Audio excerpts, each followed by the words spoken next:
Hi hello. So ஒட்டுமொத்த தமிழ்நாடுமே எதிர்பார்த்துக்கிட்டு இருந்த ஒரு வேறு லெவல் கவர்மெண்ட் ஜாப் நோட்டிஃபிகேஷன் பற்றி தான் நம்ம இந்த வீடியோவில் பார்க்க போகிறோம். ஸோ போஸ்டிங்ஸ் பார்த்தீங்கன்னா தமிழ்நாடு முழுவதும் கிட்டத்தட்ட 10,000க்கும் மேற்பட்ட வேகன்சிஸ் இருக்குது அப்படிங்கிறத சொல்லியிருக்காங்க. ஸோ அது மட்டும் இல்லாமல் இந்த ஜாபுக்கு எந்தவித எக்ஸ்பீரியன்ஸுமே தேவையில்லை. நீங்கள் ஃப்ரெஷராக இருந்தால் கூட தாராளமாக அப்ளை பண்ணிக்கலாம். ஸோ இப்போ தான் ப்ரோ நான் ஃப்ரெஷராக டிகிரி டிப்ளமோ கம்ப்ளீட் பண்ணியிருக்கேன், நான் எழுதுகிற மாதிரி எனக்கு ஏதாவது ஒரு எக்ஸாம் ப்ரிஃபர் பண்ணுங்கள் அப்படின்னு சொன்னீங்கன்னா கண்டிப்பாக நான் இந்த எக்ஸாமை சொல்லுவேன். அது மட்டும் இல்லாமல் இப்போ ரீசெண்டாக பார்த்தீங்கன்னா Group 4 எக்ஸாம் நடந்து முடிஞ்சிருக்கு. ஸோ அந்த எக்ஸாம் எல்லாருமே நல்லா பண்ணியிருப்பீங்கன்னு நினைக்கிறேன். ஸோ அதில் மிஸ் பண்ணியிருந்தா கூட நீங்கள் கண்டிப்பாக இந்த எக்ஸாம் எழுதலாம். இந்த எக்ஸாம் பார்த்தீங்கன்னா தமிழ்லே கண்டக்ட் பண்ணுறாங்க.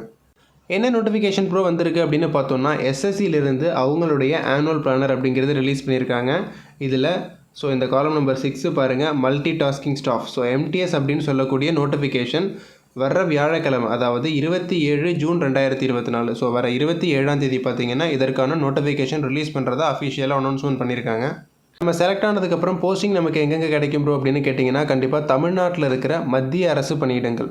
ஸோ அதாவது பார்த்தோன்னா postal department, income tax department, சிபிஐஏ, ஸோ இந்த மாதிரி மத்திய அரசு அலுவலகங்கள் தமிழ்நாட்டில் இருக்குது பார்த்தீங்களா, இந்த மாதிரி எல்லா செக்டார்லையுமே கண்டிப்பாக நம்ம ஒர்க் பண்ணலாம். இது பார்த்தீங்கன்னா லாஸ்ட் இயர் கால்ஃபர் பண்ண நோட்டிஃபிகேஷனு. ஸோ இந்த நோட்டிஃபிகேஷனில் பார்த்தீங்கன்னா தெரியும் 2023 இந்த நோட்டிஃபிகேஷன் அப்படிங்கிறது நமக்கு கொடுத்துருந்தாங்க. லாஸ்ட் இயர் எவ்வளோ வேகன்சி ப்ரோ கால்ஃபர் பண்ணாங்க அப்படின்னு பார்த்தோன்னா பாருங்கள் 10,880 அப்படிங்கிறது கொடுத்துருக்காங்க. அதே மாதிரி ஹேவல்தாரில் ஒரு 529, கிட்டத்தட்ட 11,000 வேகன்சி பார்த்தீங்கன்னா லாஸ்ட் இயர் கால்ஃபர் பண்ணியிருக்காங்க. இந்த வாட்டி இன்னுமே அதிகமாக தான் கால்ஃபர் பண்ணுறதா சொல்லியிருக்காங்க. ஸோ பார்த்தீங்கன்னா இன்னும் ஒரு 2-3 நாளில் நமக்கு கால்ஃபர் வந்துடும். ஸோ 27 அன்னைக்கு எந்த அளவுக்கு வேகன்சிஸ் கொடுக்குறாங்க அப்படிங்கிறத பார்த்துட்டு நம்ம அப்ளை பண்ணலாம். இந்த வேலைக்கு ஏஜ் லிமிட் என்ன ப்ரோ அப்படின்னு பார்த்தோன்னா ஜென்ரல் கேட்டகரி 18 வயதுலேருந்து 25 வயசுக்குள்ளே இருக்கிறவங்க அப்ளை பண்ணலாம் அப்படிங்கிறத சொல்லியிருக்காங்க. ஸோ இது பார்த்திங்கன்னா பொது பிரிவினருக்கு தான். இது ஒரு மத்திய அரசு பணி, அதாவது சென்ட்ரல் கவர்மெண்ட் போஸ்டிங் அப்படிங்கிறதுனால நமக்கு ஏஜ் ரிலாக்ஸேஷன் உண்டு. யாராருக்கெல்லாம் ஏஜ் ரிலாக்ஸேஷன் உண்டு அப்படின்னு பார்த்தோன்னா எஸ்சி, எஸ்டி, ஓபிசி, அதே மாதிரி மாற்றுத்திறனாளிகள், இவங்க எல்லாருக்குமே ஏஜ் ரிலாக்ஸேஷன் உண்டு அப்படிங்கிறத சொல்லியிருக்காங்க. ஸோ எஸ்சி, எஸ்டி பார்த்திங்கன்னா 18 வயதுலேருந்து 30 வயது வரைக்கும் அப்ளை பண்ணிக்கலாம். அதே மாதிரி ஓபிசி பார்த்திங்கன்னா 18 வயதுலேருந்து 28 வயது வரைக்கும் நம்ம அப்ளை பண்ணிக்கலாம். ஸோ அந்த இடத்துல 3 வருஷம் ஏஜ் ரிலாக்ஸேஷன் கொடுத்துருக்காங்க பார்த்தீங்களா, அதனால் நம்ம கிட்டத்தட்ட 28 வயசு வரைக்கும் அப்ளை பண்ணிக்கலாம். அடுத்தது பார்த்தோன்னா PWD, so persons with disability பார்த்தோன்னா 10 வருஷம் நமக்கு ஏஜ் ரிலாக்ஸேஷன் அப்படிங்கிறது கொடுத்துருக்காங்க. ஸோ கிட்டத்தட்ட பார்த்திங்கன்னா 35 வயசு வரைக்கும் மாற்றுத்திறனாளிகளாக இருந்தால் 35 வயசு வரைக்கும் தாராளமாக அப்ளை பண்ணிக்கலாம்.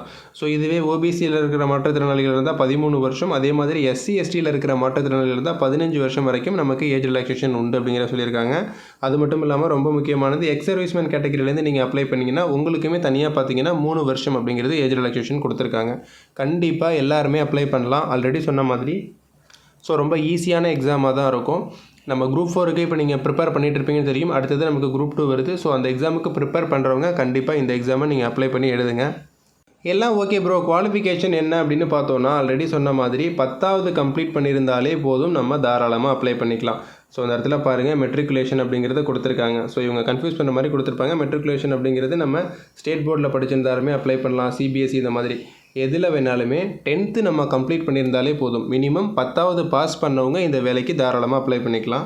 அதே மாதிரி எக்ஸாம் சென்டர்ஸ் லிஸ்ட்டும் கொடுத்துருக்காங்க பாருங்கள். தமிழ்நாட்டில் சதர்ன் ரீஜனை பொறுத்த வரைக்கும் சென்னை, கோயம்புத்தூர், மதுரை, சேலம், திருச்சி, திருநெல்வேலி, ஸோ இந்த மாதிரி பார்த்தீங்கன்னா கிட்டத்தட்ட ஒரு 8 சிட்டிஸ் கொடுத்துருக்காங்க. இதில் உங்களுக்கு நியர்பையில் எதுவோ நீங்கள் தாராளமாக அப்ளை பண்ணிக்கலாம். நம்ம அப்ளை பண்ணும்போது நமக்கான எக்ஸாம் சென்டர் அப்படிங்கிறது கேட்கும். ஸோ அதில் உங்களுடைய எக்ஸாம் சென்டர் நீங்கள் ப்ரிஃபரன்ஸாக எது கொடுக்குறீங்களோ அந்த இடத்த கொடுத்து நீங்கள் தாராளமாக எக்ஸாம் எழுதிக்கலாம். ஸோ இந்த நோட்டிஃபிகேஷன்லேயே மற்ற எக்ஸாம்லாம் எப்போ கால்ஃபர் பண்ண போகிறோம் அப்படிங்கிறதும் கொடுத்துருக்காங்க.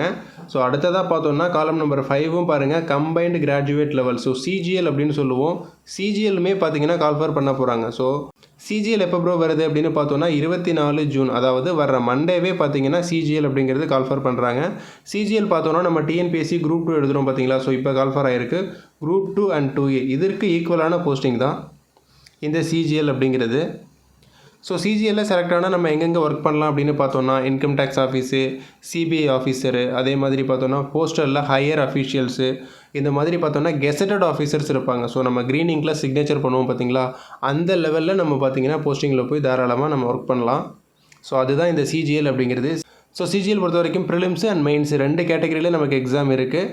பட் எம்டிஎஸ் பார்த்தீங்கன்னா ஒரே எக்ஸாம் தான். ரெண்டுமே பார்த்தீங்கன்னா அடுத்தடுத்து கால்ஃபர் பண்ண போகிறாங்க. ஸோ பார்த்தீங்கன்னா வர மண்டே வந்து சிஜிஎல்லும், அதே மாதிரி வியாழக்கிழமை தேர்ஸ்டே பார்த்தீங்கன்னா நமக்கு மல்டி டாஸ்கிங் ஸ்டாஃப் எம்டிஎஸும் கால் ஃபார் பண்ணுறாங்க. கண்டிப்பாக விருப்பம் இருக்கிறவங்க அப்ளை பண்ணி எழுதுங்க. ஸோ குரூப் 2க்கு நீங்கள் ப்ரிப்பேர் பண்ணிட்டு இருந்தீங்க அப்படின்னா நம்ம சேனலே பார்த்தீங்கன்னா ஃப்ரீயாக டெஸ்ட் பேட்ச் அப்படிங்கிறத கண்டக்ட் பண்ணுறோம். ஸோ டெஸ்ட் பேட்சுக்கான ஃபுல் டீட்டெயில்ஸும் பார்த்தீங்கன்னா டிஸ்கிரிப்ஷனில் கொடுத்துருக்கேன். அந்த பிடிஎஃபை டவுன்லோட் பண்ணுங்கள். ஷெடியூல் உங்களுக்கு ஓகே அப்படின்னா நீங்கள் தாராளமாக நம்ம குரூப்பில் ஜாயின் பண்ணிக்கலாம். டெலகிராம் சேனலுக்கான லிங்க் கொடுத்துருக்கேன். ஸோ டெலகிராமில் நீங்கள் ஜாயின் பண்ணிக்கிட்டு டெஸ்ட் அட்டன் பண்ணலாம். உங்களுக்கு பார்த்தீங்கன்னா பிடிஎஃப் ஃபார்மேட்டில் நான் கொஸ்டின் பேப்பர் சென்ட் பண்ணிவிடுவேன்.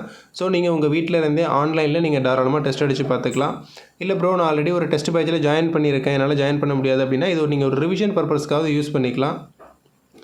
ஸோ கம்ப்ளீட்டாக பார்த்தீங்கன்னா நம்ம ஃப்ரீயாக தான் கொடுக்க போகிறோம். அதனால் விருப்பம் இருக்கிறவங்க ஜாயின் பண்ணிக்கோங்க. தேங்க்ஸ் ஃபார் வாட்சிங்.